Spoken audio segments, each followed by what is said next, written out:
Salut les canapéens et les canapéennes, c'est Loulou. Vous êtes sur Fauteuil Pop, la version bébé de Canap Pop, un format court pour vous parler rapidement de gros muscles et de punchline. Après plusieurs passages à vide et plusieurs revivals, Sylvester Stallone n'en finit pas de ressusciter. En véritable icône et star, il a essayé depuis le milieu des années 80 de renouveler son image.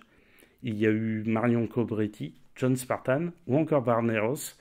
L'acteur, qui est aussi scénariste, réalisateur et producteur, aura connu plusieurs projets avortés, comme un biopic sur Edgar Allan Poe ou un film racontant la rivalité musicale entre Biggie et Tupac. En 2022, après avoir livré un ultime Rambo et s'être fait tège d'une célèbre saga sur la boxe dont il était la moelle épinière, il a débarqué dans une série télévisée. Tulsa King a été un beau succès pour la Paramount, ce qui a entraîné la mise en chantier d'une seconde saison. Alors penchons-nous sur la bête, mais est-ce que ça vaut le détour? Et comment celle-ci prolonge la diégèse de Sly? Mais déjà, de quoi ça parle? Après une longue période en prison, un ancien capot de la mafia new-yorkaise, Dwight Manfredi, donc Stallone, est envoyé à Tulsa, en Oklahoma. Contraint à un exil forcé, il va devoir s'installer et faire fructifier des activités plus ou moins illégales. Plusieurs obstacles et adversaires vont se dresser sur son chemin. Alors, un jour, dans une émission, j'avais entendu un journaliste cinéma expliquer que Stallone, c'était quelqu'un, quand il faisait un film vraiment bon, qui tient du chef-d'œuvre, qui tient vraiment de l'œuvre à laquelle on ne peut pas reprocher grand-chose, c'était quelqu'un qui faisait quelque chose qui coulait de source, qui était simple, mais qui coulait de source, qui était efficace, où il n'y avait pas de bout de gras, où il n'y avait pas de développement un peu intempestif qui gâchait l'expérience. Ça allait à l'essentiel, c'était rapide. Ça montrait aussi son solide héritage qui lui vient en fait de la série B américaine. Il a commencé sur des productions Roger Corman.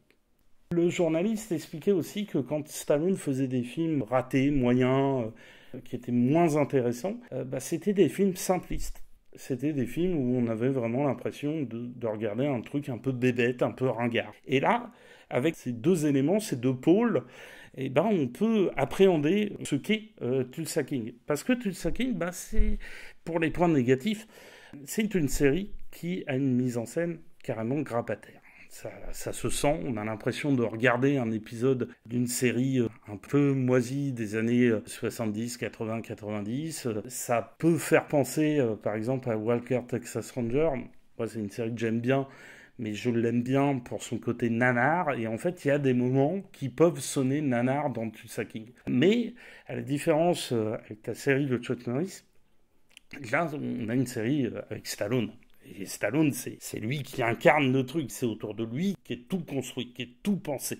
Et moi, je trouve que le scénario, oui, il peut être vu comme très simpliste par les détracteurs de Stallone, mais voilà, c'est vraiment un ego trip décomplexé. Et on pense à ce qu'aurait pu être la série si elle avait suivi les rails qu'avait pensé pour elle Taylor Sheridan, le monsieur derrière les scénarios de Comancheria, de Yellowstone. On est passé à côté d'une épopée sur le crépuscule des héros.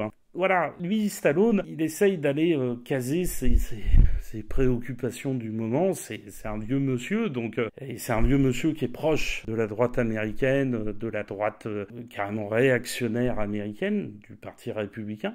Et donc il case notamment sa vision du progressisme et de tout ce qui est jugé comme tel. Il va se moquer ou caricaturer un certain nombre de choses, comme un fameux passage dans une école, on va dire, inclusive et bienveillante. Voilà, il se moque gentiment de ce truc-là. C'est rempli dans la série de moments comme ça. Il y a aussi les valeurs familiales qui se résument encore et toujours à l'honneur, à la vengeance, à la résilience, sur fond, il faut le dire, de virilisme ringard. Les autres personnages n'existent que pour tourner en rond autour de leur grand Manitou. Stallone, c'est un peu le soleil, et puis les autres personnages, c'est les planètes, les astres, qui font des tours comme ça, concentriques autour de lui, et qui chantent ses louanges. Finalement, tous ces points négatifs, ça peut être aussi perçu comme des points positifs. Et ça nous ramène à l'autre vision qu'on peut avoir de Stallone, qui est quelqu'un qui mâche pas ses mots, qui est quelqu'un qui essaye d'aller à l'essentiel, qui essaye d'être efficace. Et là-dessus, on retrouve ce qui faisait l'intérêt du cinéma de Stallone, parce que c'est un condensé finalement de Tulsa King de l'œuvre du bonhomme, à la fois bienveillante, parfois ringarde, parfois violente, mais toujours cathartique. Elle arrive à nous prendre comme ça, à nous emporter, à nous emmener et à nous faire passer carrément un véritable bon moment. Et c'est une vraie Madeleine de Proust. On a l'impression que Stallone, il a un peu trouvé son troisième alter ego, celui qu'il cherche depuis le milieu des années 80, et celui qui saura être à la hauteur de Rocky et de Rambo. Voilà, on va avoir des épisodes, notamment au tout début de la première saison, qui jouent beaucoup sur le choc entre les générations, et qui sont remplis d'un humour assez bon enfant, qui est jamais méchant, pas raciste.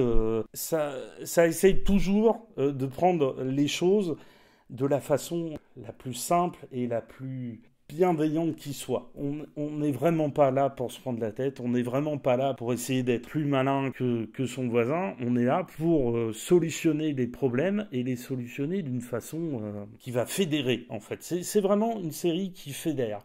Et ça m'a fait penser à la saga des Rocky, parce que les personnages, oui, ils tournent autour de Stallone, et c'est des personnages fonction, ça c'est clair.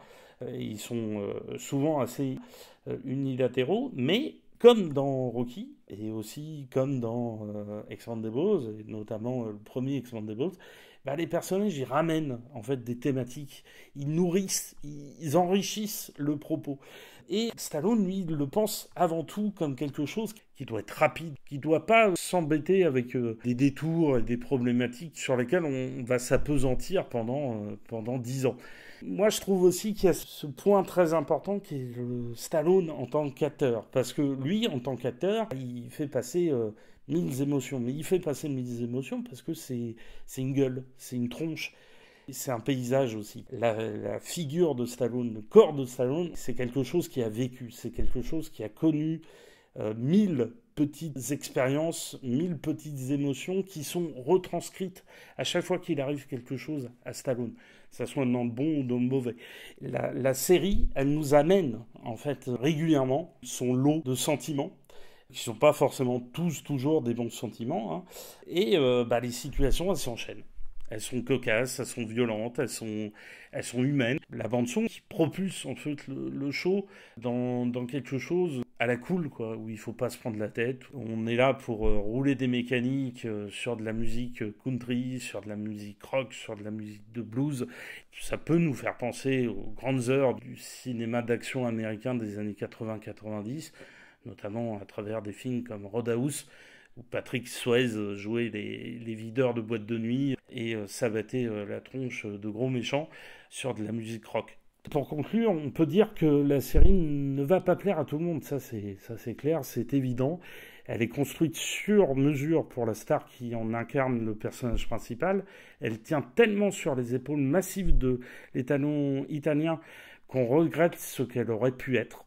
Et franchement, là je le dis sincèrement, on pense forcément à l'homme derrière les scénarios de Sicario 1 et 2, Sheridan, et Tulsa King avait tout pour devenir un projet interrogeant l'actualité comme les mythes qui ont construit les États-Unis. À la place, on a la nouvelle pièce d'un édifice commencé dans les années 70. Le mythe et l'icône Sylvester Stallone. Celui qui s'est en permanence employé à revenir pour prouver sa capacité à déjouer les effets du temps qui passe. Rocky incarne la part lumineuse du bonhomme et Rambo symbolisait sa part d'ombre. Dans Tulsa King, en jouant le rôle de Dwight, il est à la fois un chef de bande charismatique et bienveillant, comme dans Expendables, mais c'est aussi la relique vivante d'un temps révolu, comme dans Demolition Man. Il est une force de la nature qui a du mal à contenir son animalité sous les costards trop petits pour lui, comme dans Tango et Cash. Il est également un anti-héros capable d'actes d'ultra-violence cathartique, comme dans Cobra ou Du plomb dans la tête. Au final, c'est l'individu qu'on est tous. et qui s'emploie, qui emploie toute son énergie pour surmonter les obstacles, comme dans Haute Sécurité et Copland. Donc voilà, du tracking. C'est vraiment une série qu'il faut regarder. Il faut la regarder si vous êtes en premier lieu un fan de Stallone ou un fan tout simplement du cinéma d'action des années 80-90, des fans de Chuck Norris, de Steven Seagal, de Jean-Claude Van Damme, parce que vous allez retrouver là-dedans ce qui faisait la force de ces trucs-là, à savoir que c'était décomplexé, à savoir que ça se prenait pas la tête. Allez la découvrir, il y a un peu moins de 20 épisodes, ça se regarde très très rapidement. En un week-end, vous aurez fait le tour, mais au moins, ça vous aura régalé et ça vous aura fait passer un bon moment. Voilà, donc à la prochaine. C'était Loulou pour Photo Hip Hop. Bisous.